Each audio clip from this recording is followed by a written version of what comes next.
Static GK के इस महत्वपूर्ण क्लास में आपका स्वागत है। दोस्तों, आज के इस वीडियो में हम लोग उन सभी प्रश्नों को पढ़ने वाले हैं जो बार बार एग्जाम में पूछे जाते हैं। और ये प्रश्न एग्जामिनर का फेवरेट प्रश्न है। ये सारे प्रश्न बार बार एग्जाम में पूछे जाते हैं। अगर आप प्रैक्टिस सेट सॉल्व करते होंगे या previous year question paper solve करेंगे तो इन सारे प्रश्नों से आपकी मुलाकात उसमें हो जाएगी। तो चलिए हम लोग आज का क्लास स्टार्ट करते हैं। तो सबसे पहला प्रश्न है हमारा, बहुत ही इंपॉर्टेंट प्रश्न है और कह रहा है कि भारत में खारे पानी की सबसे बड़ी झील कौन सी है, कहाँ स्थित है।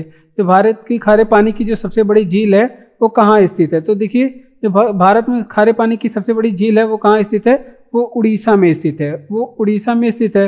और झील का नाम क्या है, वो उड़ीसा का में स्थित है। झील का नाम क्या है, इसे चिल्का झील कहते हैं।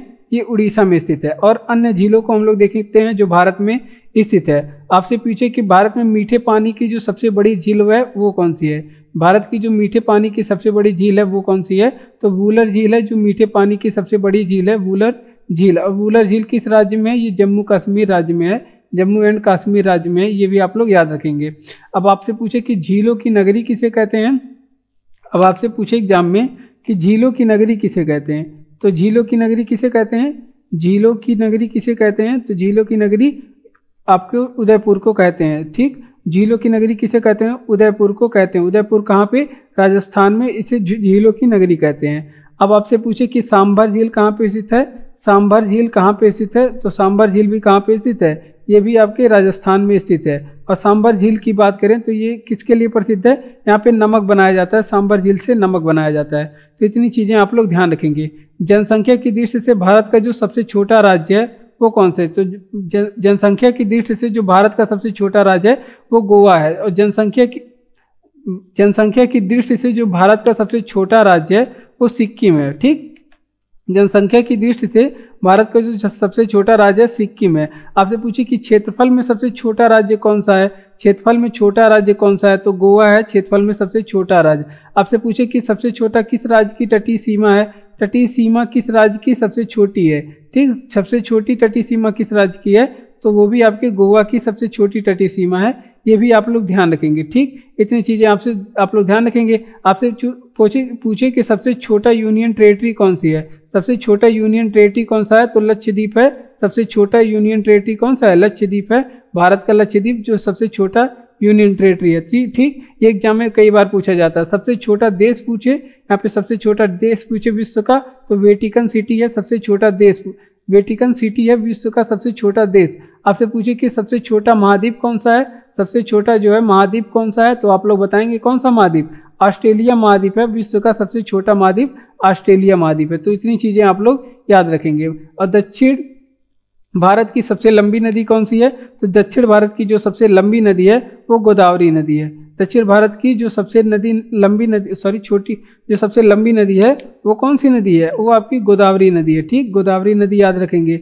अब उत्तर भारत की आप लोग बताएंगे कि सबसे लंबी नदी कौन है। उत्तर भारत की जो सबसे लंबी नदी है वो कौन है, तो उत्तर भारत की जो सबसे लंबी नदी है वो कौन सी नदी है, गंगा नदी है। उत्तर भारत की सबसे लंबी नदी, या फिर भारत की सबसे लंबी नदी पूछ ले तो भी गंगा नदी हो जाएगी। आपसे पूछे कि विश्व की सबसे लंबी नदी कौन सी है, विश्व की जो है सबसे लंबी नदी वो कौन सी है, विश्व की सबसे लंबी नदी कौन सी है, तो नील नदी है विश्व की सबसे लंबी नदी। ठीक, अगर आपसे पूछे कि विश्व की सबसे बड़ी नदी कौन सी है, विश्व की सबसे बड़ी नदी कौन सी है, तो अमेजन नदी है विश्व की सबसे बड़ी नदी। ठीक, इन सारी चीज़ों को आप लोग ध्यान रखेंगे। ठीक, इन सारी चीज़ों को आप लोग ध्यान रखेंगे। आपसे पूछे कि एशिया में सबसे लंबी नदी कौन सी है। आपसे पूछे कि एशिया महाद्वीप में सबसे लंबी नदी कौन सी है। एशिया में जो सबसे लंबी नदी है वो कौन सी है, यांगसी नदी है। एशिया की सबसे लंबी नदी यांगसी नदी है। किस देश की नदी है, ये चीन में बहने वाली नदी है। और ये नील नदी किस महाद्वीप में बहती है, ये अफ्रीका महाद्वीप की नदी है, अफ्रीका महाद्वीप में बहती है। और अमेजन नदी ये दक्षिणी अमेरिका में बहती है, दक्षिणी अमेरिका में बहती है अमेजन नदी। ठीक, इतनी चीजें आप लोग ध्यान रखेंगे। बिना रुके सबसे ज्यादा दूरी तय करने वाली ट्रेन कौन सी है, तो सबसे ज्यादा दूरी तय करने वाली जो बिना रुके जो है वो कौन सी ट्रेन है, वो त्रिवेंद्रम एक्सप्रेस है। त्रिवेंद्रम राजधानी है। ये बिना रुके सबसे ज़्यादा दूरी तय करने वाली ट्रेन है। ठीक, और ये कहाँ से कहाँ तक बिना रुके जाती है, ये कोटा, जो कि कहाँ पे है, कोटा राजस्थान में है। ये राजस्थान के कोटा से ये जाती है आपका बड़ोदरा गुजरात तक, बड़ोदरा गुजरात तक और बिना रुके हुए ये दूरी तय करती है। आपसे पूछे कि भारत की सबसे लंबी जो दूरी तय करने वाली है वो ट्रेन कौन सी है, भारत की जो सबसे लंबी दूरी तय करने वाली ट्रेन कौन सी है, सबसे लंबी दूरी। यहाँ पे ये तो पूछ रहा है कि सबसे ज्यादा दूरी बिना रुके चलने वाली ट्रेन है, ये सबसे ज्यादा दूरी बिना रुके चलने वाली ट्रेन है। अगर पूछे कि सबसे ज्यादा लंबी दूरी तय करने वाली ट्रेन कौन सी है, सबसे लंबी दूरी तय करने वाली ट्रेन कौन सी है भारत की, तो वो आपकी हो जाएगी कौन सी, विवेक एक्सप्रेस हो जाएगी, विवेक एक्सप्रेस हो जाएगी, विवेक एक्सप्रेस। और विवेक एक्सप्रेस कहाँ से कहाँ तक चलता है, ये आपके डिब्रूगढ़ से कन्याकुमारी तक चलता है। डिब्रूगढ़ कहाँ पे, असम में है, और असम से ये कहाँ तक, ये कन्याकुमारी तक चलता है। कन्याकुमारी आप सभी जानते हैं कहाँ पे स्थित है, कन्याकुमारी ये तमिलनाडु में स्थित है, भारत का सबसे दक्षिणतम बिंदु भी है, तमिलनाडु में ये स्थित है, ठीक, कन्याकुमारी तक जाता है। आपसे पूछे कि भारत का सबसे उच्चतम झरना, तो भारत का जब सबसे उच्चतम झरना पूछे तो आप कौन सा झरना क्या बताएंगे, जब झरना पूछे तो झरना पूछे भारत का सबसे उच्चतम झरना तो कौन सा हो जाएगा, यहाँ पे कुचिकल झरना हो जाएगा, भारत का सबसे ऊंचा झरना कुचिकल झरना हो जाएगा, भारत का सबसे ऊंचा झरना। पूछे किस नदी पे बना हुआ है, तो ये वैराही नदी पे बना हुआ है। पूछे किस राज्य में बना हुआ है, तो ये कर्नाटक राज्य में बना हुआ है, ये भी आप लोग ध्यान रखेंगे। अब यहाँ पूछ रहा है कि भारत का सबसे ऊंचा जलप्रपात, देखिए झरना और जलप्रपात में अंतर है। झरना किसे कहते हैं, तो देखिए पहले देखेंगे झरना किसे, यहाँ पे पर्वत है, ऐसे पर्वत है, जब यहाँ पे नदियां क्या करेंगी, जब नदियां आपके यहाँ पे पर्वत को पकड़ के ऐसे उतरेंगी, पर्वत को ऐसे पकड़ के यहाँ पे यानी कि पर्वत के सहारे, ढाल के सहारे नीचे उतरेंगी,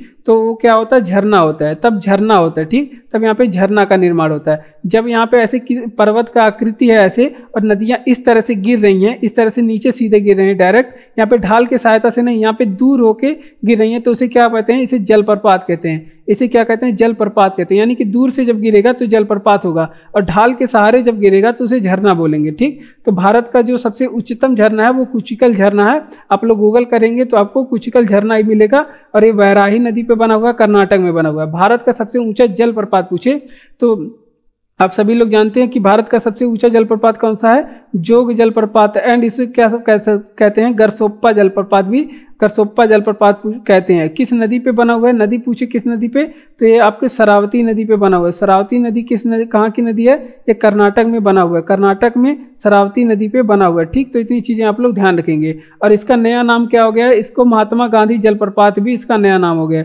जलप्रपात महात्मा गांधी जलप्रपात, यहाँ पे जोग गरसोप्पा जलप्रपात का नया नाम हो गया, ठीक। अब बढ़ते हैं अपने अगले प्रश्न की ओर, ठीक, अपने अगले प्रश्न की ओर बढ़ते हैं। अगला प्रश्न है कि भारत का सबसे बड़ा हवाई अड्डा कहाँ पे स्थित है। जो भारत का जो सबसे बड़ा हवाई अड्डा है वो कौन सा है, इंदिरा गांधी एयरपोर्ट है, इंदिरा गांधी एयरपोर्ट है। इंदिरा गांधी एयरपोर्ट कहाँ पे स्थित है, इंदिरा गांधी एयरपोर्ट कहाँ पे स्थित है, इंदिरा गांधी जो एयरपोर्ट है वो कहाँ पे स्थित है, ये दिल्ली में स्थित है, दिल्ली में स्थित एयरपोर्ट है इंदिरा गांधी एयरपोर्ट, ठीक। तो इसे भी आप लोग ध्यान रखेंगे। आपसे पूछे कि विश्व का जो सबसे बड़ा एयरपोर्ट है वो कौन सा है, विश्व का सबसे बड़ा एयरपोर्ट है वो कौन सा है, विश्व का सबसे बड़ा एयरपोर्ट कौन सा है, तो विश्व का जो सबसे बड़ा एयरपोर्ट है सऊदी अरब में है, और इसका क्या नाम है, किंग खालिद अंतर्राष्ट्रीय हवाई अड्डा, किंग खालिद अंतर्राष्ट्रीय हवाई अड्डा, ठीक। ये आप लोग बताएंगे किस कहाँ पे स्थित है, किंग खालिद अंतर्राष्ट्रीय हवाई अड्डा ये कहाँ पे स्थित है, अंतर्राष्ट्रीय हवाई अड्डा ये कहाँ पे स्थित है, तो ये आप लोग बताएंगे, आप लोग बताएंगे कहाँ पे स्थित है, ठीक। तो ये सबसे बड़ा हवाई अड्डा है। आपसे पूछे कि नेताजी सुभाष चंद्र बोस हवाई अड्डा कहाँ पे स्थित है, नेताजी सुभाष चंद्र बोस हवाई अड्डा कहाँ पे स्थित है, नेताजी सुभाष चंद्र बोस हवाई अड्डा कहाँ पे स्थित है, सुभाष चंद्र बोस हवाई अड्डा कहाँ पे स्थित है, तो ये अड्डा कहाँ पे, हवाई अड्डा कहाँ पे स्थित है, ये कोलकाता में स्थित है, ये कहाँ पे, कोलकाता में स्थित है। तो इतनी चीजें आप लोग ध्यान रखेंगे। बढ़ते हैं अपने अगले प्रश्न को, भारत का सर्वोच्च वीरता सम्मान कौन सा है, तो भारत का जो सबसे बड़ा वीरता सम्मान है वो परमवीर चक्र है, ठीक। वो कौन सा सम्मान है, वो परमवीर चक्र है। भारत का सर्वोच्च वीरता पुरस्कार क्या है, परमवीर चक्र है। और भारत का यहाँ पे पूछिए आपसे कि भारत का सबसे बड़ा पुरस्कार, भारत का सर्वोच्च पुरस्कार, यहाँ पे वीरता कहाँ है, तो आपका हो जाएगा परमवीर चक्र। लेकिन भारत का जो सर्वोच्च सम्मान पूछे तो आपको कौन हो जाएगा, भारत रत्न हो जाएगा, तो भारत रत्न हो जाएगा भारत का सर्वोच्च सम्मान। लेकिन आपसे पूछे कि भारत का सबसे बड़ा पद्म पुरस्कार कौन सा है, सबसे बड़ा पद्म पुरस्कार, तो पद्म पुरस्कार के बारे में आप लोग ध्यान रखेंगे, 3 होते हैं। कौन सा सबसे बड़ा जो होता है वो कौन सा होता है आपका पद्म विभूषण होता है। सबसे बड़ा कौन सा? पद्म विभूषण होता है सबसे बड़ा। और उसके बाद कौन होता है? पद्म भूषण होता है। ठीक, उसके बाद पद्म भूषण होता है, सबसे बड़ा पद्म विभूषण, फिर पद्म भूषण, फिर उसके बाद कौन सा? फिर पद्मश्री। ये आपका ये पद्म पुरस्कार होते हैं 3, सबसे बड़ा पद्म विभूषण, उसके बाद पद्म भूषण, फिर पद्मश्री। सबसे अधिक आबादी वाला राज्य कौन सा है? तो सबसे अधिक आबादी वाला राज्य है तो अपना उत्तर प्रदेश है सबसे अधिक आबादी वाला राज्य। सबसे अधिक आबादी वाला राज्य पूछे तो उत्तर प्रदेश है भारत का सबसे अधिक आबादी वाला राज्य। और सबसे कम आबादी किस राज्य में? सबसे कम आबादी जो है भारत का जो सबसे कम आबादी वाला राज्य कौन सा है? तो जो है आपसे पूछे कि सबसे कम आबादी वाला राज्य, सबसे कम यहाँ पे आपसे सबसे अधिक आबादी वाला शहर आपसे पूछे कौन सा हो जाएगा? सबसे अधिक आबादी वाला शहर कौन सा हो जाएगा? तो मुंबई हो जाएगा सबसे अधिक आबादी वाला शहर। आपसे पूछे कि यहाँ पे सर्वाधिक जनसंख्या घनत्व किस राज्य में है? यहाँ पे लिख देते हैं सर्वाधिक जनसंख्या घनत्व पूछे किस राज्य का है? सर्वाधिक जनसंख्या जो है, सर्वाधिक जनसंख्या घनत्व किस राज्य का है? तो सर्वाधिक जनसंख्या घनत्व किस राज्य का है? बिहार में है सर्वाधिक जनसंख्या घनत्व। ठीक, आपसे पूछे कि सर्वाधिक वन किस राज्य में है? आपसे पूछे कि सर्वाधिक वन किस राज्य में है? तो मध्य प्रदेश में है सर्वाधिक वन, ये भी एग्जाम में पूछा जाता है। और सर्वाधिक लंबी तटीय सीमा किस राज्य की है? सबसे लंबी तटीय सीमा किस राज्य की है? सबसे लंबी तटीय सीमा किस राज्य की है? तो वो गुजरात राज्य की है। तो सबसे लंबी तटीय सीमा, ये भी एग्जाम में पूछा जाता है। ठीक, अगला प्रश्न है कि सर्वाधिक लिंगानुपात और सर्वाधिक साक्षरता वाला राज्य कौन सा है? तो सर्वाधिक लिंगानुपात और सर्वाधिक साक्षरता केरला में है, सर्वाधिक लिंगानुपात और सर्वाधिक साक्षरता। अब आपसे पूछे कि सबसे कम लिंगानुपात किस राज्य में है?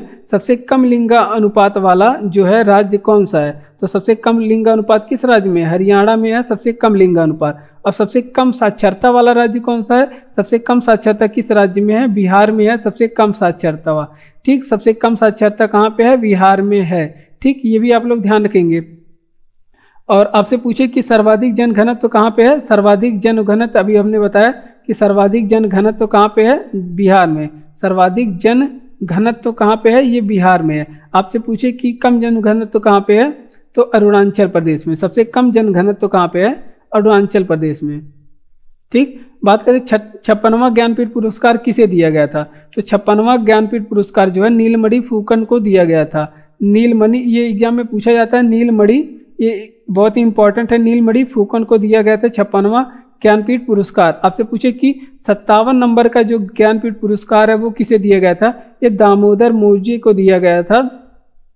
दामोदर मौर्य को दिया गया था, दामोदर मौर्य को दिया गया था 57 नंबर का ज्ञानपीठ पुरस्कार। भारत का जो पहला ज्ञानपीठ पुरस्कार दिया गया था वो किसे दिया गया था? जो सबसे पहला ज्ञानपीठ पुरस्कार था भारत का वो किसे दिया गया था? तो जी शंकर कुरूप को ये दिया गया था। एग्जाम में कई बार पूछा गया है जी शंकर कुरूप।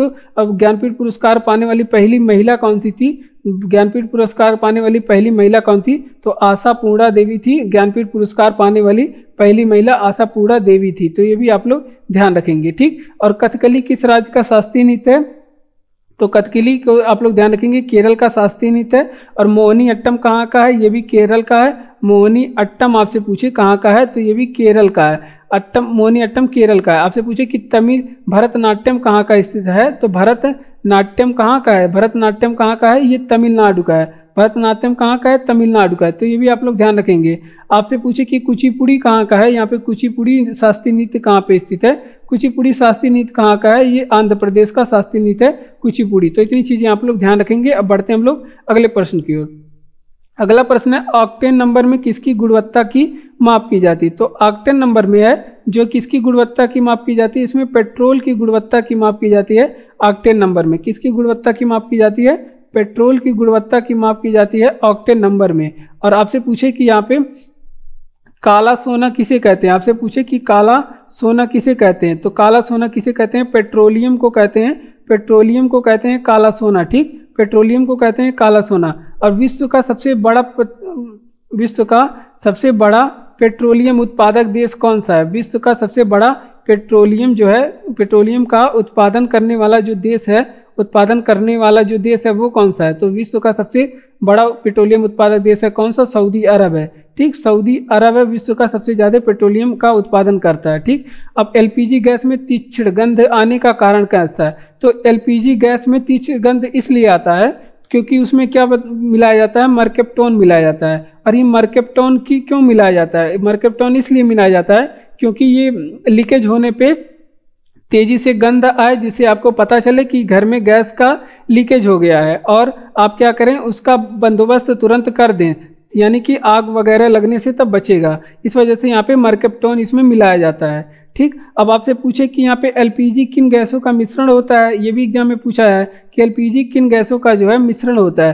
तो एलपीजी में कौन कौन सी गैसें होती हैं, तो इसमें प्रोपेन एंड ब्यूटेन पाए जाते हैं, प्रोपेन एंड ब्यूटेन पाए जाते हैं। तो ये भी आप लोग ध्यान रखेंगे, प्रोपेन एंड ब्यूटेन पाए जाते हैं। ठीक, और आपसे पूछे कि सीएनजी में कौन सी गैसें पाई जाती हैं, सीएनजी में कौन सी गैसें पाई जाती है, तो इसमें मेथेन गैस पाई जाती है, सीएनजी में मेथेन गैस पाई जाती है। आपसे पूछे कि यहाँ पे गोबर गैस में कौन सी गैस पाई जाती है, गोबर गैस में कौन सी गैस पाई जाती है, तो यहाँ पे भी मीथेन गैस पाई जाती है। ठीक, तो इतनी चीजें आप लोग ध्यान रखेंगे, यहाँ पे भी मीथेन गैस पाई जाती है। आपसे पूछे कि आईसीसी का मुख्यालय कहाँ पे स्थित है, तो आईसीसी का मुख्यालय अगर आपसे पूछे कि आईसीसी का मुख्यालय कहाँ पे स्थित है, दुबई में स्थित है। आईसीसी की आपसे पूछे कि स्थापना कब हुई थी, तो 1909 में हुई थी आईसीसी की स्थापना। अब बात करते हैं आईसीसी के बारे में, इसके पूछे अध्यक्ष कौन है, आईसीसी के अध्यक्ष कौन है, तो ग्रेग बार्कले हैं आईसीसी के अध्यक्ष। ये भी आप लोग ध्यान रखेंगे, ग्रेग बार्कले हैं आईसीसी के अध्यक्ष, ग्रेग बार्कले हैं आईसीसी के अध्यक्ष। तो ये भी आप लोग ध्यान रखेंगे। ठीक, अब अगला प्रश्न है कि वर्तमान में शिक्षा किस सूची का विषय है। तो देखिए शिक्षा के बारे में बात करें तो शिक्षा पहले कौन सी सूची में विषय था, पहले ये राज्य सूची में था, शिक्षा पहले राज्य सूची का विषय था। अब इसके बाद हुआ था कौन सा संविधान संशोधन, फिर 42वां संविधान संशोधन किया गया था, जो कि कब किया गया था, 1976 में। फिर अब वर्तमान समय में जो है शिक्षा को किस सूची का विषय बना दिया गया, वर्तमान समय में शिक्षा को समवर्ती सूची का विषय बना दिया गया। तो यहाँ पे पूछ रहा है कि शिक्षा वर्तमान में किस सूची का विषय है, तो इसका जवाब हो जाएगा समवर्ती सूची का विषय है, शिक्षा समवर्ती सूची का विषय है। ठीक, शिक्षा को मौलिक अधिकार कब बनाया गया, देखिए शिक्षा पहले कौन सा, शिक्षा को मौलिक अधिकार बनाया गया, इसके तहत होता है 86वां संविधान संशोधन, जो कि कब होता है, 2002 में हुआ था। और इसके तहत शिक्षा को क्या किया गया, शिक्षा को मौलिक अधिकार बना दिया गया, मौलिक अधिकार बना दिया गया। ठीक, मौलिक अधिकार बनाया गया। और इसको किस आर्टिकल में रखा गया है मौलिक अधिकार में, तो इसको भाग 3 में, इसको आर्टिकल नंबर 21 के ए में रखा गया। अनुच्छेद नंबर कितने, अनुच्छेद नंबर जो है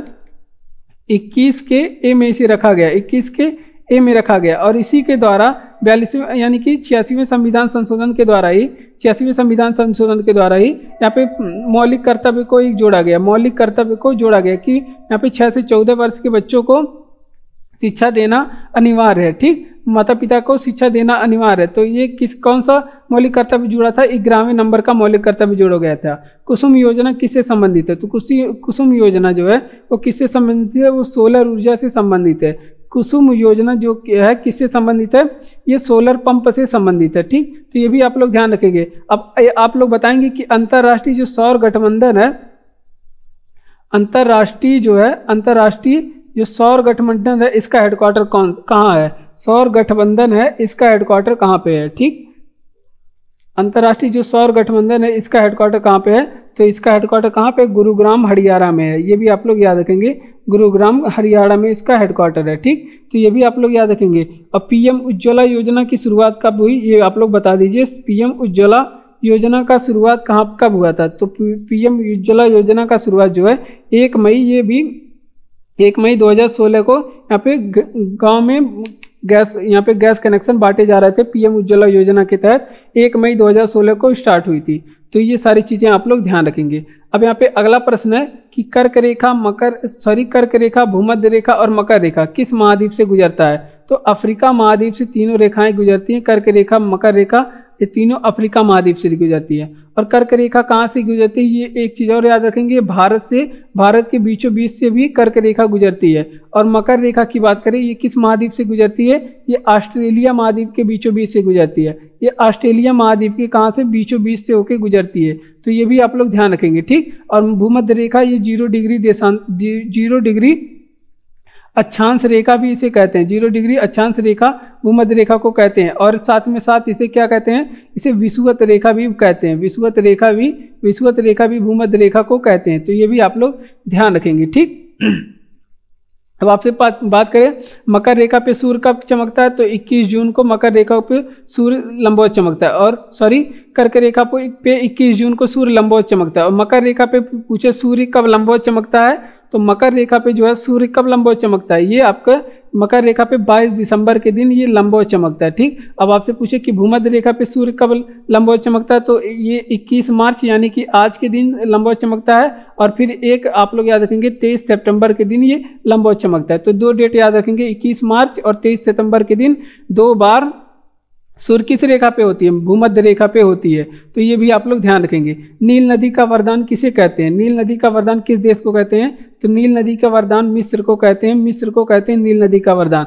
और नील नदी का आप लोग बताएंगे उद्गम कहाँ से हुआ है, नील नदी का उद्गम कहाँ से हुआ है, विक्टोरिया झील से हुआ है। नील नदी का उद्गम विक्टोरिया झील से हुआ है। और विक्टोरिया झील के बीचों बीच से कौन सी रेखा होकर जाती है, विक्टोरिया झील के बीचों बीच से कौन सी रेखा होकर जाती है, तो भूमध्य रेखा होके जाती है, भूमध्य रेखा विक्टोरिया झील के बीचों बीच से होके जाती है। और एक चीज आप लोग और याद रखेंगे, ये किस महाद्वीप की नदी है, ये अफ्रीका में बहने वाली नदी है, नील नदी अफ्रीका महाद्वीप में बहती है। और एक चीज और आप लोग बताएंगे, आपसे पूछे कि अस्वान बांध किस नदी पे स्थित है, अस्वान बांध किस नदी पे स्थित है, तो ये भी किस नदी पे स्थित है, अस्वान बांध ये भी नील नदी पे स्थित है। ठीक ठीक, और यहाँ पे नील नदी घाटी में एक जनजाति पाई जाती है, नील नदी घाटी में एक जनजाति पाई जाती है, उसका नाम क्या है, नील नदी घाटी में एक जनजाति पाई जाती है, उसको कौन सी जनजाति कहते हैं, उसे फिल्लाह जनजाति कहते हैं। ये नील नदी घाटी में पाई जाती है, ये भी आप लोग ध्यान रखिए। दक्षिणी अफ्रीका में घास के मैदान को क्या कहा जाता है, तो देखिए यहाँ पे एक कन्फ्यूजन होता है विद्यार्थियों को, अगर दक्षिणी अफ्रीका में पूछे दक्षिणी अफ्रीका में घास के मैदान को क्या कहा जाता है, तो यहाँ पे जो घास के मैदान है उसे वेल्स कहा जाता है, वेल्स कहा जाता है। दक्षिणी अफ्रीका में घास के मैदान को वेल्स कहा जाता है। लेकिन अगर पूछे कि अफ्रीका में जो घास के मैदान पाए जाते हैं उसे क्या कहा जाता है, तो इसे सवाना कहा जाता है। ठीक, सवाना घास के मैदान अफ्रीका में पाए जाते हैं। और दक्षिणी अफ्रीका में पूछे तो वेल्स घास के मैदान पाए जाते हैं। आपसे पूछे कि ऑस्ट्रेलिया में कौन से घास के मैदान पाए जाते हैं, ऑस्ट्रेलिया में जो घास के मैदान पाए जाते हैं उसे क्या कहते हैं, उसे डाउन्स कहते हैं। ऑस्ट्रेलिया के घास के मैदान को डाउन्स कहते हैं। अगर आपसे पूछे कि अर्जेंटीना में कौन से घास के मैदान पाए जाते हैं, अर्जेंटीना में कौन से घास के मैदान पाए जाते हैं, तो पंपास पाए जाते हैं अर्जेंटीना में घास के मैदान को। आपसे पूछे कि उत्तरी अमेरिका में कौन से घास के मैदान पाए जाते हैं, उत्तरी अमेरिका में कौन से घास के मैदान पाए जाते हैं, तो यहाँ पे प्रेयरी घास के मैदान उत्तरी अमेरिका में पाए जाते हैं। तो इन सारी चीज़ों को आप लोग ध्यान रखेंगे। आगे बात करते हैं मकर रेखा को 2 बार काटने वाली नदी कौन सी है, तो मकर रेखा को जो 2 बार काटने वाली नदी है वो कौन सी है, लिम्पोपो नदी है। लिम्पोपो नदी है मकर रेखा को 2 बार काटती है। ठीक, अब यहाँ पे आप पूछेंगे ना कि कर्क रेखा को कौन सी 2 बार नदी काटती है, कर्क रेखा को कौन सी नदी 2 बार काटती है, तो कर्क रेखा को जो है कौन सी नदी 2 बार काटती है, तो कर्क रेखा को कौन सी नदी 2 बार काटती है, यहाँ पे माही नदी काटती है कर्क रेखा को 2 बार में। और कहाँ पे काटती है, ये अपने राजस्थान में यानी कि भारत में काटती है। ठीक, और आपसे पूछे कि यहाँ पे भूमध्य रेखा को कौन सी नदी 2 बार काटती है, भूमध्य रेखा को 2 बार कौन सी नदी काटती है, तो आपको यहाँ पे कांगो नदी याद रखना है। कांगो नदी ये भूमध्य रेखा को 2 बार काटती है। ठीक, कांगो नदी भूमध्य रेखा को 2 बार काटती है। तो इतनी चीजें आप लोग ध्यान रखेंगे। भूमध्य रेखा को क्या कहते हैं, यहाँ पे भूमध्य रेखा का अन्य नाम क्या है, इसे 0 डिग्री देशांतर भी कहते हैं। भूमध्य रेखा को 0 डिग्री अक्षांश भी कहते हैं।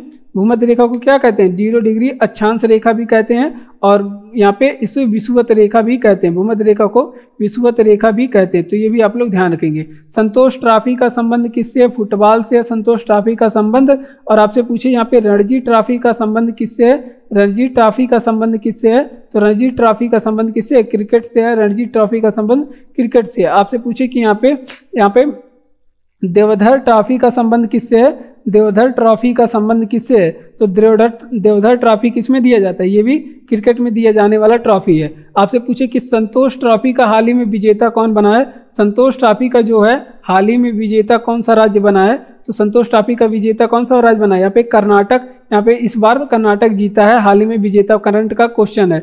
आपसे पूछे कि पिछला विजेता कौन सा था, संतोष ट्रॉफी का पिछला विजेता कौन सा था, तो आप लोग को याद भी होगा केरल पिछला विजेता संतोष ट्रॉफी का था। नागरिकता का प्रावधान कब लागू हुआ, तो नागरिकता का प्रावधान पूछे कब लागू हुआ, तो ये 1949 में लागू हुआ।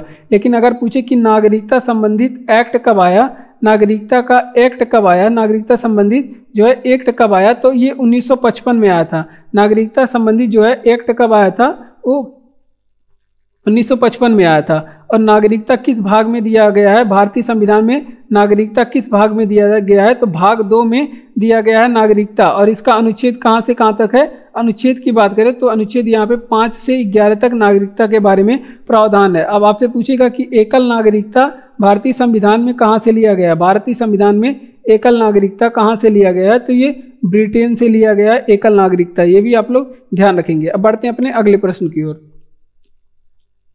अगला प्रश्न है 5 नंबर जो प्रश्न है काफी इंपॉर्टेंट है। यहाँ पे पूछ रहा है कि रामसर साइट कहाँ पे स्थित है? तो रामसर साइट ये ईरान का एक शहर है। ईरान का एक शहर है जिसे हम क्या कहते हैं? रामसर है, ईरान का एक शहर है। और रामसर कन्वेंशन कब हुआ था? ये आप लोग बताएंगे कि रामसर कन्वेंशन कब हुआ था। रामसर कन्वेंशन के बारे में बात करें तो ये कब हुआ था? तो ये 2 फरवरी 1971 के दिन, 2 फरवरी 1971 को रामसर कन्वेंशन होता है, ठीक। और इसके तहत भारत में, अब इसके तहत यहाँ पे विश्व आर्द्र भूमि दिवस मनाया जाता है। इसलिए विश्व आर्द्र भूमि दिवस कब मनाया जाता है? 2 फरवरी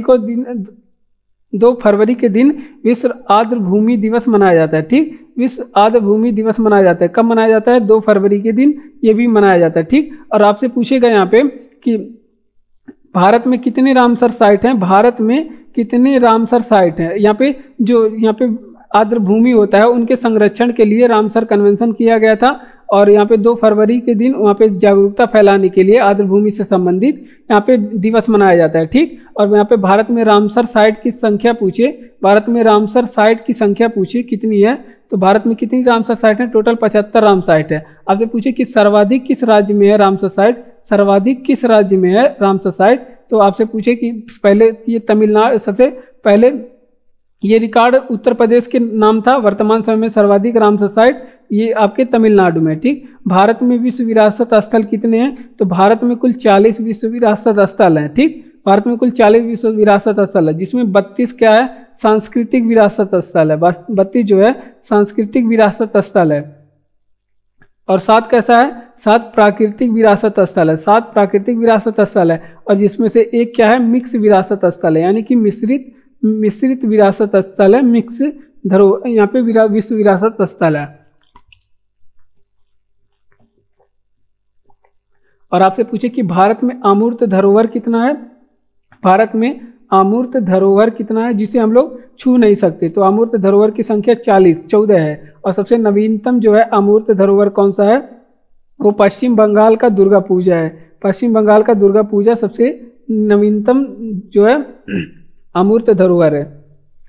अब अगला प्रश्न है कि ईरान की नई मुद्रा क्या है? तो ईरान की जो है नई मुद्रा क्या है? तोमान है। ईरान की नई मुद्रा तोमान है, ठीक। तो ये भी आप लोग ध्यान रखेंगे। अब आपसे पूछे अन्य देशों की मुद्रा, आपसे पूछे कि डेनमार्क की मुद्रा का क्या है? डेनमार्क की राजधानी तो आप लोग जानते हैं कोपेनहेगन है। और इसकी मुद्रा क्या है? क्रेन है। डेनमार्क की राजधानी क्या है? कोपेनहेगन है। और इसकी मुद्रा कहाँ है? पे क्रोन है इसकी मुद्रा। अर्जेंटीना की मुद्रा पूछे क्या है?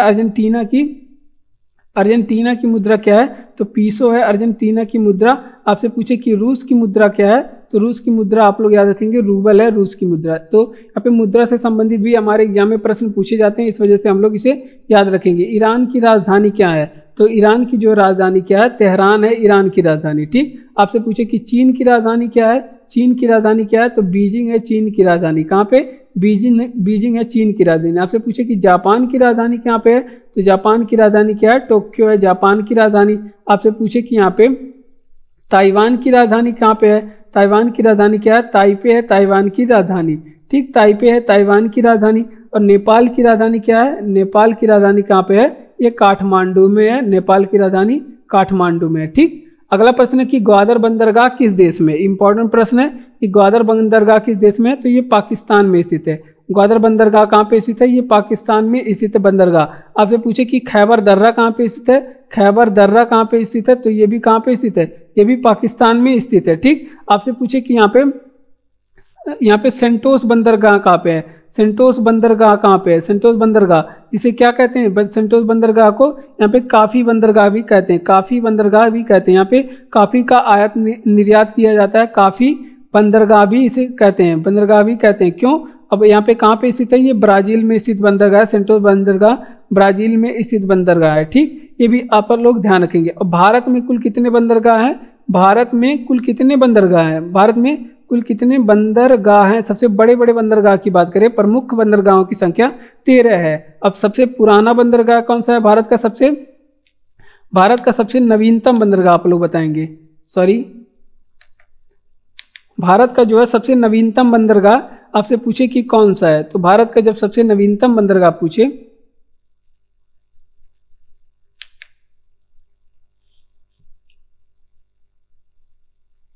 तो भारत का अगर सबसे नवीनतम भारत का सबसे बड़ा बंदरगाह यदि आपसे पूछे भारत का सबसे बड़ा बंदरगाह कौन सा है, भारत का जो सबसे बड़ा बंदरगाह है वो कौन सा है? वो मुंबई बंदरगाह है। ठीक, मुंबई बंदरगाह है भारत का सबसे बड़ा बंदरगाह। तो ये भी आप लोग ध्यान रखेंगे। सबसे पुराना बंदरगाह पूछे तो विशाखापत्तनम हो जाएगा। ठीक, अगला प्रश्न है कि प्रथम लोकसभा का गठन कब हुआ था? प्रथम लोकसभा का गठन, यहाँ पे पेन चेंज करेंगे, प्रथम लोकसभा का गठन 1954 में हुआ था। तो इस समय लोकसभा के अध्यक्ष कौन थे? जीवी मावलंकर थे। ठीक, जीवी मावलंकर थे इस समय लोकसभा के अध्यक्ष। आपसे पूछे कि इस समय लोकसभा का उपाध्यक्ष कौन था? इस समय लोकसभा का जो प्रथम लोकसभा का गठन हुआ था तो उस समय लोकसभा का उपाध्यक्ष कौन थे? तो अनंत शयन अयंगर थे। अनंत शयन अयंगर थे, ये आप लोग याद रखेंगे इनका नाम, अनंत शयन अयंगर। ये हो सकता है एग्जाम में पूछ ले। और लोकसभा के सदस्य बनने की आयु कितनी होती है? 25 वर्ष न्यूनतम आयु होती है। और लोकसभा का कार्यकाल कितना होता है? लोकसभा का कार्यकाल कितना होता है? 5 वर्ष का होता है। ठीक, इसे प्रथम सदन या निम्न सदन भी कहते हैं। ठीक, अब बढ़ते हैं अगले प्रश्न की ओर। अगला प्रश्न है 6 नंबर, राज्यसभा के सदस्यों का सेवा काल कितना होता है? तो राज्यसभा के जो सदस्य होते हैं वो कितने वर्ष तक कार्य करते हैं? वो 6 वर्ष तक कार्य करते हैं। और ये इसका अन्य नाम क्या है? इसकी न्यूनतम आयु, राज्यसभा की जो सदस्य बनने की न्यूनतम आयु कितनी वर्ष है? तो राज्यसभा के सदस्य बनने की न्यूनतम आयु 30 वर्ष है। ठीक, 30 वर्ष है न्यूनतम आयु। और राज्यसभा के इसे अन्य नाम से क्या जानते हैं? इनको अन्य नाम क्या है? इसको अस्थायी सदन कहते हैं। इसलिए अस्थायी सदन क्योंकि ये भंग नहीं होता। ठीक, अस्थायी सदन भी कहते हैं, इसे द्वितीय सदन भी कहते हैं, द्वितीय सदन भी कहते हैं। क्योंकि प्रथम सदन किसे कहते हैं? लोकसभा को कहते हैं। इसे भी क्या कहते हैं? उच्च सदन कहते हैं, उच्च सदन भी कहते हैं। तो ये भी आप लोग ध्यान रखेंगे, राज्यसभा को उच्च सदन, द्वितीय सदन, अस्थायी सदन भी कहते हैं। और यहाँ पे राज्यसभा के सभापति कौन होते हैं? जो है राज्यसभा के सभापति ये बाय डिफॉल्ट चुने जाते हैं। कौन होते हैं ये उपराष्ट्रपति होते हैं। उपराष्ट्रपति को बनाया जाता है राज्यसभा के सभापति। ठीक, और ये इससे संबंधित जो अनुच्छेद है, किस अनुच्छेद में कहा गया है कि जो राष्ट्रपति होगा वो उपराष्ट्रपति होगा और राज्यसभा का सभापति होगा? तो ये अनुच्छेद नंबर 64 में कहा गया है। ठीक, तो ये भी आप लोग ध्यान रखेंगे। अपनी पसंद का विवाह संबंधित अनुच्छेद कौन सा है? तो देखिए ये इंपॉर्टेंट प्रश्न आ गया है यहाँ पे आप लोग के लिए। तो अपनी पसंद के अनुसार आप लोग शादी कर सकते हैं। तो ये बात कही गई है अनुच्छेद नंबर कितने में? ये अनुच्छेद नंबर 21 में है कि आप लोग अपने पसंद के अनुसार शादी कर सकते हैं। और अनुच्छेद 21 में कहा क्या गया है? इसमें प्राण एवं दैहिक स्वतंत्रता दी गई है। प्राण एवं दैहिक स्वतंत्रता दी गई है, यानी कि आप अपने इच्छा अनुसार शादी कर सकते हैं। तो ये आप लोग ध्यान रखेंगे, काफी इंपॉर्टेंट प्रश्न है। और विधवा पुनर्विवाह एक्ट कब आया था? ये आप लोग बता दीजिए साथ में, विधवा पुनर्विवाह एक्ट कब आया था? विधवा पुनर्विवाह एक्ट कब आया था? ठीक, तो ये आप लोग बताएंगे कि विधवा पुनर्विवाह एक्ट कब आया था। एग्जाम में बहुत पूछा जाता है। 1956 में आया था। और किसके समय में आया था? इस समय कैनिंग का शासन चल रहा था। ठीक, कैनिंग के समय में आया था। तो ये भी आप लोग ध्यान रखेंगे। अस्पृश्यता का उन्मूलन संबंधित अनुच्छेद कौन सा है? तो अस्पृश्यता का जो अंत है ये किस अनुच्छेद में कहा गया? अनुच्छेद नंबर 17 में कहा गया। उपाधियों का अंत किस अनुच्छेद में कहा गया? उपाधियों का अंत किस अनुच्छेद में कहा गया? अनुच्छेद नंबर 18 में उपाधियों का अंत है। ठीक, और किसी को यहाँ पे किसी के साथ आप लोग धर्म के आधार पे, जन्म के आधार पे, जन्म स्थान के आधार पे, लिंग के आधार पे या फिर किसके आधार पे? आपके वंश के आधार पे आप लोग क्या नहीं कर सकते? यहाँ पे भेदभाव नहीं कर सकते। भेदभाव नहीं कर सकते। ये बात कही गई है अनुच्छेद नंबर कितने में? 15 में ये बात कही गई है। ठीक, अनुच्छेद नंबर 15 में कही गई है। अब एक और बताएंगे, लोक नियोजन में अवसर की समानता किस अनुच्छेद में कही गई है? लेकिन लोक नियोजन में अवसर की समानता किस अनुच्छेद में कही गई है? अवसर की समानता किस अनुच्छेद में कही गई है? तो अनुच्छेद नंबर 16 में कहा गया। रानी की वाव किस राज्य में स्थित है? तो रानी की बाव जहाँ पे गुजरात राज्य में स्थित है, कितने रुपए के नोट पे छपा हुआ है? रानी की बाव 100 रुपए के नोट पे छपा हुआ है। आपसे पूछे कि यहाँ पे सोमनाथ मंदिर किस राज्य में स्थित है? सोमनाथ, यहाँ पे आप लोग बताएंगे कि सोमनाथ मंदिर जो है, सोमनाथ मंदिर किस राज्य में स्थित है। ठीक, सोमनाथ मंदिर किस राज्य में स्थित है? तो ये भी कहाँ पे स्थित है? ये गुजरात में स्थित है। ठीक, सोमनाथ मंदिर कहाँ पे स्थित है? गुजरात में स्थित है। ठीक, आपसे पूछे कि कैलाश का, यहाँ पे कैलाश की गुफाएं कहाँ पे स्थित है? कैलाश गुफाएं कहाँ पे स्थित है? कैलाश की गुफाएं कहाँ पे स्थित है? तो कैलाश गुफाएं कहाँ पे स्थित है? ये छत्तीसगढ़ में स्थित है। कैलाश की जो गुफाएं हैं ये छत्तीसगढ़ में स्थित है। ठीक, आपसे पूछे कि यहाँ पे अजंता की गुफा कहाँ पे स्थित है? ये सारी इंपॉर्टेंट प्रश्न है। ठीक, इस वजह से अजंता की गुफा कहाँ पे स्थित है? तो ये महाराष्ट्र राज्य में स्थित है। अजंता की गुफा कहाँ पे? महाराष्ट्र राज्य में स्थित है। सरदार सरोवर बांध किस नदी पे बनाया गया है?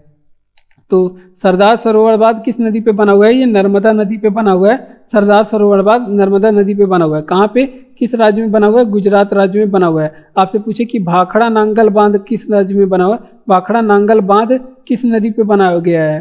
जो भाखड़ा नांगल बांध है ये सतलुज नदी पे बनाया गया है। ठीक, सतलुज नदी पे बनाया गया भाखड़ा नांगल बांध। किस राज्य में? तो ये हिमाचल प्रदेश में बनाया गया है। ठीक, और टिहरी बांध किस नदी पे बनाया गया है? टिहरी बांध आपसे पूछे किस नदी पे बनाया गया? तो ये भागीरथी नदी पे बनाया गया है। ठीक, टिहरी बांध किस नदी पे? भागीरथी नदी पे बनाया गया है। किस राज्य में है? तो ये उत्तराखंड में है। ठीक, इतना आप लोग ध्यान रखेंगे। और इंदिरा सागर बांध किस नदी पे बना हुआ है? इंदिरा सागर बांध किस नदी पे बना हुआ है? तो इंदिरा सागर बांध भी किस नदी पे बना हुआ है? ये भी नर्मदा नदी पे बना हुआ है। तो ये भी आप लोग ध्यान रखेंगे। बिरसा मुंडा अंतर्राष्ट्रीय हवाई अड्डा कहाँ पे स्थित है? तो इसका एक अन्य नाम है जो है बिरसा मुंडा अंतर्राष्ट्रीय हवाई अड्डे को क्या बोलते हैं? इसे रांची एयरपोर्ट भी कहते हैं, रांची हवाई अड्डा भी कहते हैं। तो ये भी आप लोग ध्यान रखेंगे, इसे रांची हवाई अड्डा भी कहते हैं। ठीक, तो ये भी आप लोग ध्यान रखेंगे। और ये कहाँ पे स्थित है? ये झारखंड में स्थित है। ठीक, झारखंड में स्थित है। तो आपसे पूछे कि बिरसा मुंडा जो अंतर्राष्ट्रीय हवाई अड्डा है इसे रांची एयरपोर्ट भी कहते हैं, ये झारखंड राज्य में स्थित है। ठीक, और बिरसा मुंडा स्टेडियम आपसे पूछे कहाँ पे स्थित है?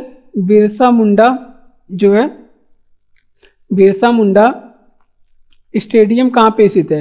तो बिरसा मुंडा जो है स्टेडियम है राउरकेला में स्थित है। राउरकेला कहाँ पे? उड़ीसा में स्थित है। ठीक, उड़ीसा में स्थित है। और ये किस चीज़ का स्टेडियम है? ये हॉकी का सबसे बड़ा स्टेडियम है। तो ये भी आप लोग ध्यान रखिए। बिरसा मुंडा थे कौन? तो ये जो है, जो मुंडा विद्रोह हुआ था उसके कौन थे? मुंडा विद्रोह के ये नेता थे, यानी कि हेड थे, यानी कि अध्यक्ष थे। तो ये आप लोग ध्यान रखेंगे।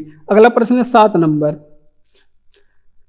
भारतीय घास एवं चारा अनुसंधान संस्थान कहाँ पे स्थित है? तो भारतीय घास एवं चारा अनुसंधान केंद्र कहाँ पे स्थित है? ये झांसी में स्थित है। ठीक, ये भी आप लोग ध्यान रखेंगे। केंद्रीय आलू अनुसंधान केंद्र कहाँ पे स्थित है? केंद्रीय जो है आलू अनुसंधान केंद्र कहाँ पे स्थित है? तो ये भी आप लोग बताएंगे। केंद्रीय आलू अनुसंधान केंद्र कहाँ पे स्थित है? ये शिमला में स्थित है। ठीक, शिमला में स्थित है। और राष्ट्रीय डेयरी अनुसंधान केंद्र कहाँ पे स्थित है? राष्ट्रीय डेयरी अनुसंधान केंद्र कहाँ पे स्थित है? जो है राष्ट्रीय डेयरी अनुसंधान कहाँ पे स्थित है? ये करनाल हरियाणा में स्थित है। करनाल हरियाणा में स्थित है। ठीक, आपसे पूछे कि केंद्रीय चावल अनुसंधान कहाँ पे स्थित है? केंद्रीय चावल अनुसंधान कहाँ पे स्थित है? ये सारी प्रश्न अपने कॉपी में आप लोग नोट करेंगे, क्योंकि ये बार बार एग्जाम में पूछे जाते हैं। ये बार बार एग्जाम में आपसे पूछे जाते हैं, इसलिए आप लोग कॉपी में सभी प्रश्नों को नोट करेंगे। कटक में स्थित है। कटक कहाँ पे स्थित है? उड़ीसा में स्थित है। ठीक, ये भी आप लोग ध्यान रखेंगे। बोकारो इस्पात संयंत्र कहाँ पे स्थित है? तो बोकारो इस्पात संयंत्र जो है कहाँ पे स्थित है? ये झारखंड में स्थित है। और ये किसकी सहायता से बनाया गया था? ये रूस की सहायता से बनाया गया है। आपसे पूछे कि भिलाई इस्पात संयंत्र कहाँ पे स्थित है? भिलाई जो है स्टील प्लांट ये कहाँ पे स्थित है? तो ये भिलाई जो है स्टील प्लांट कहाँ पे स्थित है? ये छत्तीसगढ़ में स्थित है। ये छत्तीसगढ़ में स्थित है। और इसे भी किसकी सहायता से बनाया गया? इसे भी रूस की सहायता से बनाया गया। आपसे पूछे कि दुर्गापुरा स्टील प्लांट कहाँ पे स्थित है? दुर्गापुरा स्टील प्लांट कहाँ पे स्थित है? तो ये भी दुर्गापुरा स्टील प्लांट कहाँ पे स्थित है? ये पश्चिम बंगाल में स्थित है। किसी सहायता से बनाया गया था? इसे ब्रिटेन की सहायता से बनाया गया। ब्रिटेन की सहायता से। एक और बचा है, यहाँ पे आप लोग नोट करेंगे। आपसे पूछे कि राउरकेला जो है स्टील प्लांट कहाँ पे स्थित है? राउरकेला स्टील प्लांट कहाँ पे स्थित है? तो राउरकेला स्टील प्लांट कहाँ पे स्थित है? ये उड़ीसा में स्थित है। ठीक, राउरकेला स्टील प्लांट कहाँ पे स्थित है? उड़ीसा में। और किसकी सहायता से ये बनाया गया था?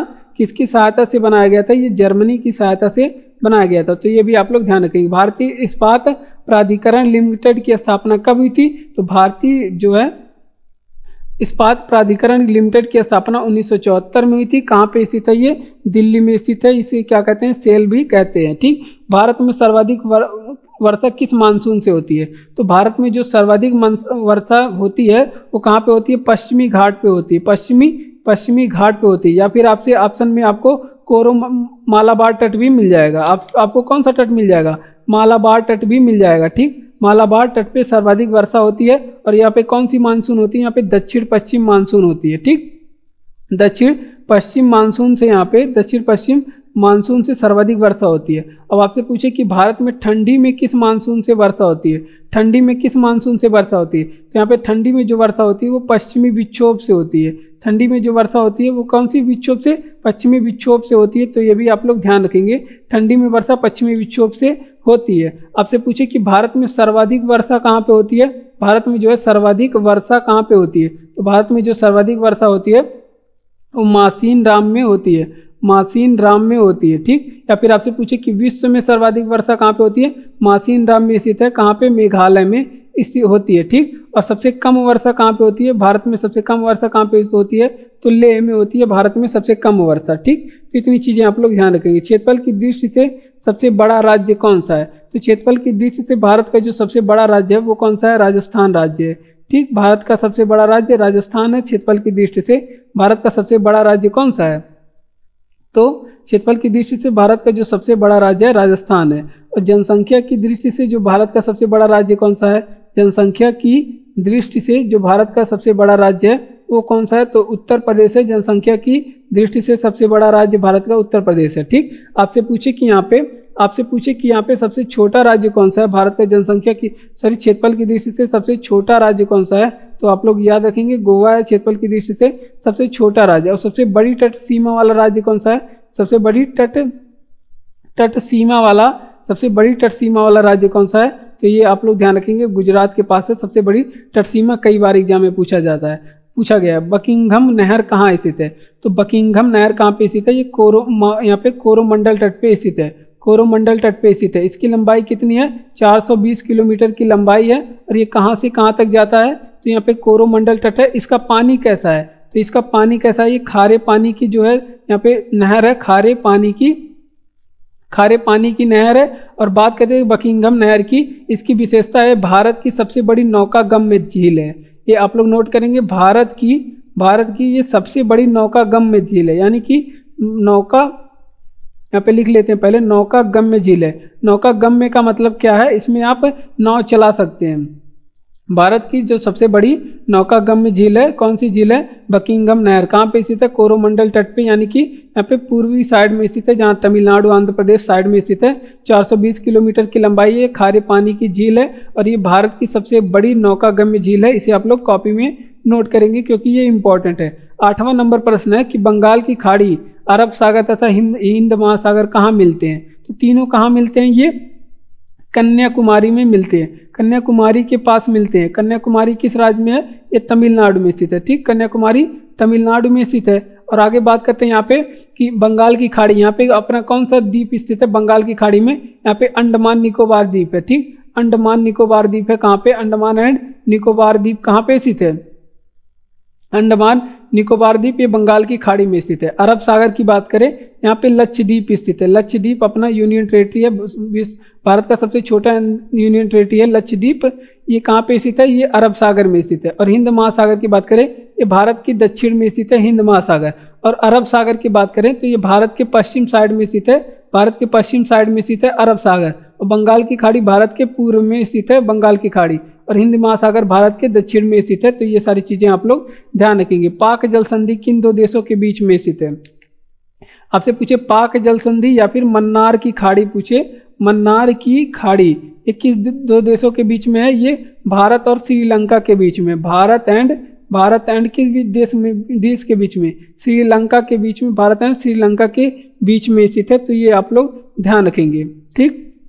यहाँ पे कुछ जल संधि आप लोग बताएंगे। आपसे पूछे कि जिब्राल्टर जन संधि ये यहाँ पे इसको क्या बोलते हैं? जिब्राल्टर जन संधि को किस नाम से जानते हैं? जिब्राल्टर जो है जल संधि को क्या बोलते हैं? जिब्राल्टर जल संधि को भूमध्य सागर का कुंजी कहते हैं। इसे क्या कहते हैं? भूमध्य सागर के भूमध्य, आपसे पूछेगा कि भूमध्य सागर की कुंजी किस जल संधि को कहते हैं, तो आप लोग जवाब देंगे कि भूमध्य सागर की कुंजी जो है, भूमध्य सागर की कुंजी किसे कहते हैं? तो भूमध्य सागर की कुंजी जिब्राल्टर जल संधि को कहते हैं। और एक प्रश्न और यहाँ पे बेरिंग जल संधि के बारे में पूछता है, बेरिंग जल संधि के बारे में पूछता है। तो बेरिंग जल संधि के बारे में क्या पूछेगा कि अंतरराष्ट्रीय तिथि रेखा के समांतर है। ठीक, ये अंतरराष्ट्रीय जो आपकी तिथि रेखा है, अंतरराष्ट्रीय जो तिथि रेखा है, जिसे क्या बोलते हैं हम लोग? इसे 180 डिग्री देशांतर कहते हैं। 180 डिग्री देशांतर, इसके समांतर है कौन सी जल संधि? बेरिंग जल संधि। तो ये भी आप लोग ध्यान रखेंगे। विश्व में 2 सबसे छोटे महाद्वीप कौन से? विश्व के 2 सबसे छोटे महाद्वीप कौन से? तो सबसे छोटा महाद्वीप है ऑस्ट्रेलिया। ठीक, ऑस्ट्रेलिया महाद्वीप सबसे छोटा है। उससे बड़ा कौन सा महाद्वीप है? यूरोप। तो ये जो हो गए विश्व के सबसे छोटे महाद्वीप। ठीक, आपसे पूछे कि विश्व के बड़े महाद्वीप कौन से? सबसे बड़े महाद्वीप कौन सा है? एशिया महाद्वीप है सबसे बड़ा महाद्वीप। ठीक, इसमें विश्व की 59% जनसंख्या एशिया महाद्वीप में निवास करती है। ठीक, यहाँ पे बात करते हैं, यहाँ पे सर्वाधिक जनसंख्या एशिया महाद्वीप में निवास करती है। सर्वाधिक जनसंख्या वाला जो महाद्वीप है, सर्वाधिक जनसंख्या वाले महाद्वीप है वो एशिया में है। ठीक, एशिया महाद्वीप में 59% जनसंख्या लगभग एशिया में निवास करती है। ठीक, अब बात करते हैं यहाँ पे सर्वाधिक तटीय सीमा भी किसका है? सर्वाधिक तटीय सीमा किस महाद्वीप का है? सर्वाधिक तटीय सीमा भी ये अफ्रीका महाद्वीप का है। सर्वाधिक तटीय सीमा अफ्रीका महाद्वीप का है और सबसे बड़ा महाद्वीप है। और दूसरे नंबर पे जो सबसे बड़ा महाद्वीप है वो कौन सा है? अफ्रीका महाद्वीप है दूसरे नंबर का सबसे बड़ा महाद्वीप। ठीक, बात करते हैं दक्षिणी गंगोत्री कहाँ पे स्थित है। इंपॉर्टेंट प्रश्न है और इसके साथ जो मैं प्रश्न लिखवाने वाला हूँ वो भी आपके लिए बहुत ही ज़्यादा इंपॉर्टेंट है। तो अंटार्कटिका में स्थित है दक्षिणी गंगोत्री। ठीक, अंटार्कटिका में स्थित है दक्षिणी गंगोत्री। ये किस देश का है? ये भारत का है। ठीक, भारत का दक्षिणी गंगोत्री ये कहाँ पे स्थित है? अंटार्कटिका में। यहाँ पे शोध संस्थान है, यहाँ पे अंटार्कटिका में स्थित है। अंटार्कटिका में कौन सा महाद्वीप कहते हैं? इसे श्वेत महाद्वीप भी कहते हैं। अंटार्कटिका को श्वेत महाद्वीप भी कहते हैं। ठीक, ये विश्व का यहाँ पे 5वें नंबर का सबसे बड़ा महाद्वीप है। 5वें नंबर का सबसे बड़ा महाद्वीप है। ठीक, ये भी आप लोग ध्यान रखेंगे। क्यों श्वेत महाद्वीप कहते हैं? क्योंकि ये वर्ष भर क्या रहता है? वर्ष भर हिमाच्छादित रहता है, यानी कि ये बर्फ से ढका रहता है। तो इस वजह से क्या कहते हैं? हिमाच्छादित रहता है, इस वजह से इसे क्या कहते हैं? श्वेत महाद्वीप भी कहते हैं। यहाँ पे अंटार्कटिका महाद्वीप की बात करें, यहाँ पे अंटार्कटिका महाद्वीप के बारे में आप लोग ध्यान रखेंगे। अंटार्कटिका महाद्वीप के बारे में आप लोग ध्यान रखेंगे। यहाँ पे सरीसृप नहीं पाए जाते। यहाँ पे सरीसृप नहीं पाए जाते। कैसे सरीसृप पाए जाते हैं? क्यों नहीं पाए जाते? यहाँ पे सरीसृप इसलिए नहीं पाए जाते हैं क्योंकि यहाँ पे वर्ष भर यहाँ पे जल से घिरा रहता है, यानी कि बर्फ से ढका रहता है। तो सरीसृप यहाँ पे पाए जाने की संभावना नहीं है। यहाँ पे पेंगुइन पक्षी यहाँ पे निवास स्थान कहा जाता है। इस महाद्वीप को पेंगुइन पक्षी का निवास स्थान कहा जाता है। ठीक, ये भी आप लोग ध्यान रखेंगे। पेंगुइन पक्षी का निवास स्थान कहाँ पे पाया जाता है? अंटार्कटिका को कहा जाता है। ठीक, ये भी आप लोग ध्यान रखेंगे। निवास स्थान ये अंटार्कटिका को कहा जाता है। ठीक, दक्षिणी सूडान की राजधानी क्या है? तो दक्षिणी सूडान की जो है राजधानी, यहाँ पे जल्दी से हम लोग नोट कर लेंगे। दक्षिणी सूडान की राजधानी क्या है? जुबा है दक्षिणी सूडान की राजधानी। आपसे पूछे कि यहाँ पे मिस्र की राजधानी क्या है?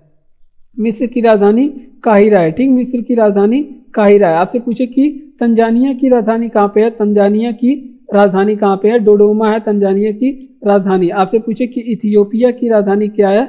इथियोपिया की जो है राजधानी क्या है? अदिस अबाबा है। इथियोपिया की राजधानी अदिस अबाबा है, इथियोपिया की राजधानी। आपसे पूछे कि यहाँ पे इराक की राजधानी क्या है? इराक की राजधानी क्या है? तो बगदाद है इराक की राजधानी। ये सभी एग्जाम में पूछे गए हैं प्रश्न, इस वजह से हम लोग इसे पढ़ेंगे। ठीक,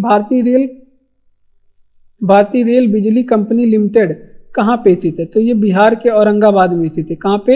ये बिहार में स्थित है। और किस जिला में पूछे? तो ये औरंगाबाद में स्थित है। बिहार के औरंगाबाद जिले में स्थित है। ठीक, तो इसे भी आप लोग ध्यान रखेंगे। भारतीय यूरेनियम लिमिटेड कहाँ पे स्थित है? भारतीय जो है यूरेनियम लिमिटेड कहाँ पे स्थित है? भारतीय यूरेनियम निगम लिमिटेड कहाँ पे स्थित है? ये भी आप लोग बताएंगे। भारतीय यूरेनियम निगम लिमिटेड कहाँ पे स्थित है? तो ये आपका जादूगोड़ा की खान में स्थित है। जादूगोड़ा कहाँ पे? ये झारखंड में स्थित है। तो ये भी आप लोग ध्यान रखेंगे कि भारतीय यूरेनियम निगम लिमिटेड जादूगोड़ा की खान झारखंड में। हिंदुस्तान शिपयार्ड लिमिटेड कहाँ पे स्थित है? ये आप लोग कमेंट बॉक्स में हमें बताएंगे। ठीक, आप लोग अगला प्रश्न है कि बेतला राष्ट्रीय उद्यान किस राज्य में स्थित है। तो बेतला राष्ट्रीय उद्यान कहाँ पे स्थित है, अभी जिस राज्य के बारे में हम लोग पढ़ा, झारखंड में स्थित है। ठीक, आपसे पूछे क्यों स्थित है, क्यों फेमस है, ये बाघों के लिए ये प्रसिद्ध है। ठीक, बाघों के लिए ये प्रसिद्ध है बेतला राष्ट्रीय उद्यान। ठीक, आपसे पूछे कि जिम कॉर्बेट नेशनल पार्क कहाँ पे स्थित है। जिम कॉर्बेट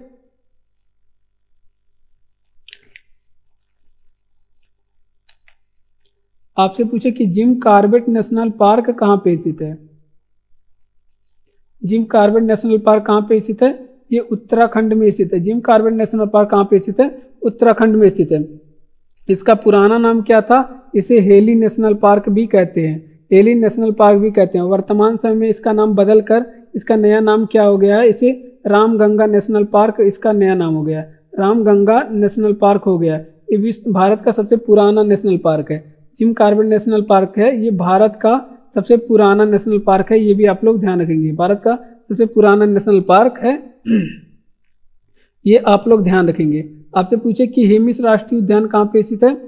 हेमिस राष्ट्रीय उद्यान कहाँ पे स्थित है, हेमिस राष्ट्रीय उद्यान यानी कि हेमिस नेशनल पार्क कहाँ पे स्थित है, ये आपके लद्दाख राज्य में स्थित है, भारत का सबसे बड़ा राष्ट्रीय उद्यान है। ठीक, ये आप लोग ध्यान रखेंगे। आपसे पूछे कि भीतरकनिका राष्ट्रीय उद्यान कहाँ पे स्थित है। भीतरकनिका राष्ट्रीय उद्यान कहाँ पे स्थित है। ठीक, भीतरकनिका राष्ट्रीय उद्यान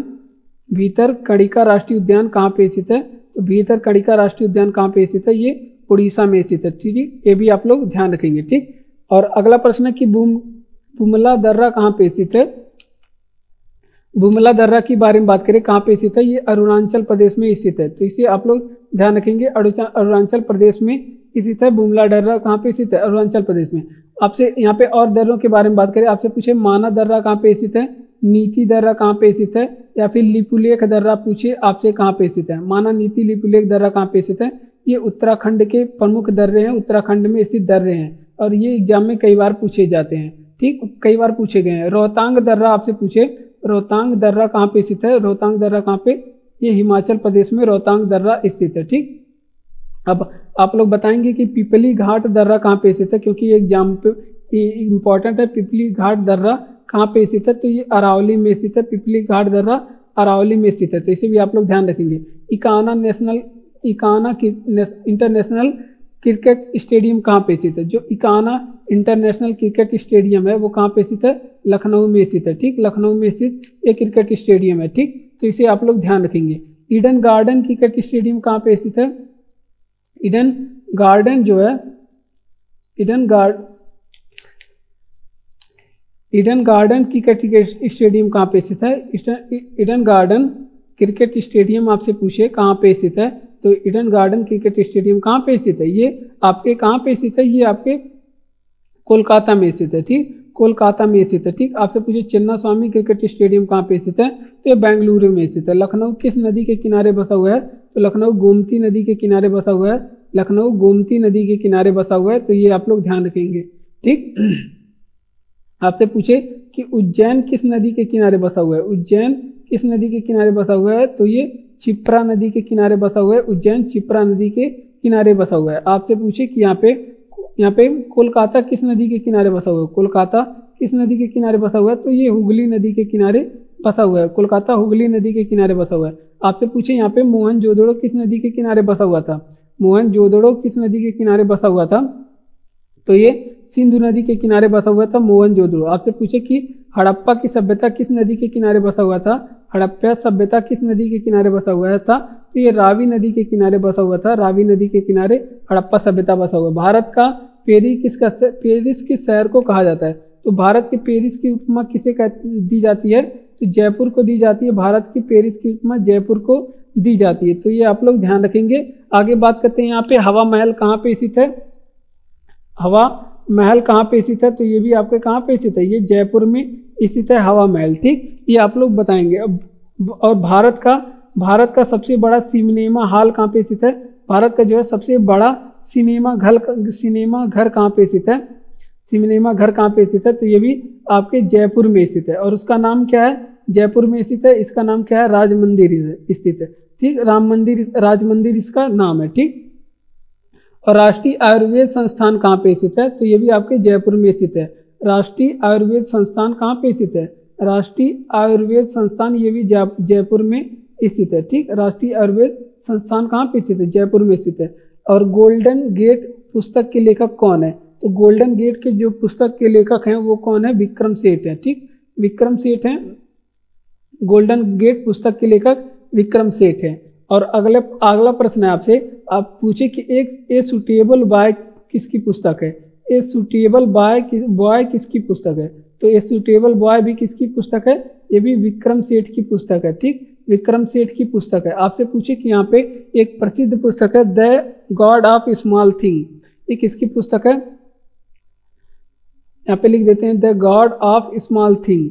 the God of small thing ये किसकी पुस्तक है? The God of small thing ये किसकी पुस्तक है? थिंग से। तो ये किसकी पुस्तक है? अरुंधति राय की पुस्तक है। ठीक, अरुंधति राय की पुस्तक है। तो ये भी आप लोग ध्यान रखेंगे, अरुंधति राय की पुस्तक है। बढ़ते हैं अपने अगले प्रश्न की ओर। प्रिंस ऑफ वेल्थ म्यूजियम कहाँ स्थित है? तो प्रिंस ऑफ वेल्थ म्यूजियम कहाँ पे स्थित है? ये आपके मुंबई में स्थित है, महाराष्ट्र में। ठीक, प्रिंस ऑफ वेल्थ म्यूजियम कहाँ पे स्थित है? मुंबई महाराष्ट्र में स्थित है। तो ये भी आप लोग ध्यान रखें कि मुंबई के महाराष्ट्र में स्थित है। आपसे पूछे कि सलारगंज जो है, सलारगंज म्यूजियम कहाँ पे स्थित है? सलारगंज म्यूजियम कहाँ पे स्थित है? तो सलारगंज म्यूजियम कहाँ पे स्थित है? ये हैदराबाद में स्थित है। सलारगंज म्यूजियम हैदराबाद में स्थित है। आपसे पूछे कि आदिवासी म्यूजियम कहाँ पे स्थित है? आदिवासी म्यूजियम कहाँ पे स्थित है? तो आदिवासी जो है म्यूजियम कहाँ पे स्थित है? ये झारखंड राज्य में स्थित है आदिवासी म्यूजियम। ये आप लोग याद करेंगे, आप लोग नोट करेंगे। विश्व खाद्य दिवस कब मनाया जाता है? तो विश्व खाद्य दिवस जो है 16 अक्टूबर को मनाया जाता है, विश्व खाद्य दिवस। ठीक, आपसे पूछे कि विश्व उपभोक्ता दिवस कब मनाया जाता है? आपसे पूछे कि विश्व उपभोक्ता दिवस कब मनाया जाता है? ठीक, उपभोक्ता दिवस कब मनाया जाता है? ये 15 मार्च के दिन मनाया जाता है विश्व उपभोक्ता दिवस। ठीक, आपसे पूछे कि राष्ट्रीय उपभोक्ता दिवस कब मनाया जाता है? ये इंपॉर्टेंट है।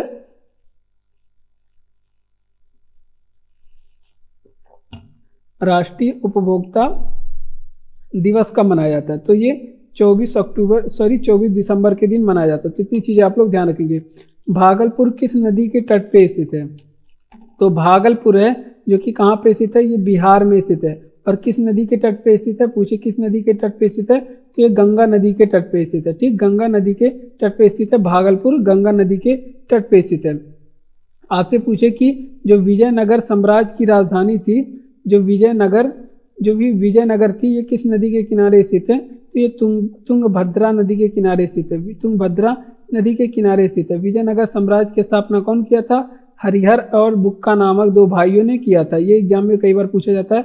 हरिहर और बुक्का नामक 2 भाई ने इसकी स्थापना किया था। ठीक, आपसे पूछे कि लंदन किस नदी के किनारे स्थित है? लंदन किस नदी के किनारे स्थित है? ये थेम्स नदी के किनारे स्थित है लंदन। आपसे पूछे कि पेरिस किस नदी के किनारे स्थित है? पेरिस किस नदी के किनारे स्थित है? ये सीन नदी के किनारे स्थित है। तो ये भी आप लोग ध्यान रखेंगे, ये सीन नदी के किनारे स्थित है। ठीक, तो इन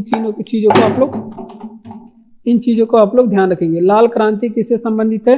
तो लाल क्रांति की बात करें, ये किससे संबंधित है? तो यहाँ पे मांस एंड टमाटर से संबंधित है लाल क्रांति। किससे? मांस एंड टमाटर से संबंधित है, टमाटर से संबंधित है लाल क्रांति। आपसे पूछे कि यहाँ पे गुलाबी क्रांति किससे संबंधित है? लाल क्रांति और गुलाबी क्रांति दोनों अलग है। तो लाल क्रांति और किससे? मांस एंड टमाटर से संबंधित है। और गुलाबी क्रांति किससे संबंधित है? ये झींगा उत्पादन से संबंधित है। गुलाबी क्रांति ये झींगा के उत्पादन से संबंधित है। आपसे पूछे नीली क्रांति किससे संबंधित है? जो है नीली क्रांति किससे संबंधित है? तो ये मत्स्य उत्पादन से संबंधित है, मत्स्य उत्पादन से संबंधित है। ठीक, आपसे पूछे कि रजत क्रांति किससे संबंधित है?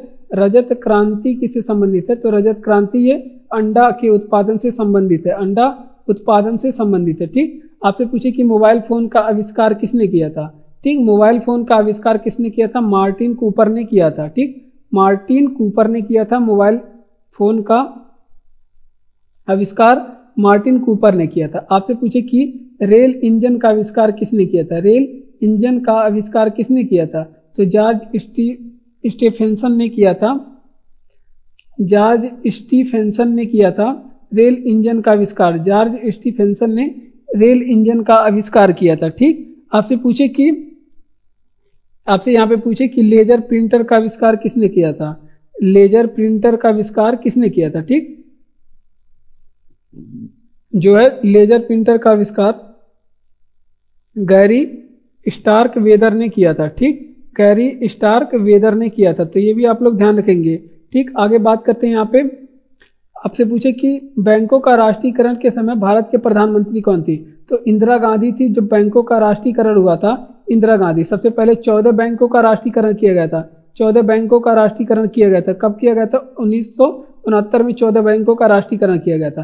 फिर 1980 में जाकर के 6 बड़े बैंकों का राष्ट्रीयकरण किया गया था। और दोनों के समय कौन प्रधानमंत्री थी? दोनों के समय इंदिरा गांधी प्रधानमंत्री थी, ठीक। इंदिरा गांधी प्रधानमंत्री थे। तो इतनी चीजें आप लोग ध्यान रखेंगे। बढ़ते हैं अपने अगले प्रश्न की ओर। तो अगला प्रश्न है हमारा। तो धन्यवाद। आज की वीडियो में बस इतना ही। अगर आपको वीडियो अच्छा लगा हो तो चैनल को जरूर सब्सक्राइब करके जाएं और इस वीडियो को और अपने और भी दोस्तों के साथ शेयर करें। वीडियो को लाइक करें और यहाँ तक के वीडियो देखने के लिए धन्यवाद। मिलते हैं अगले वीडियो में। तब तक के लिए आप खूब पढ़ाई करिए।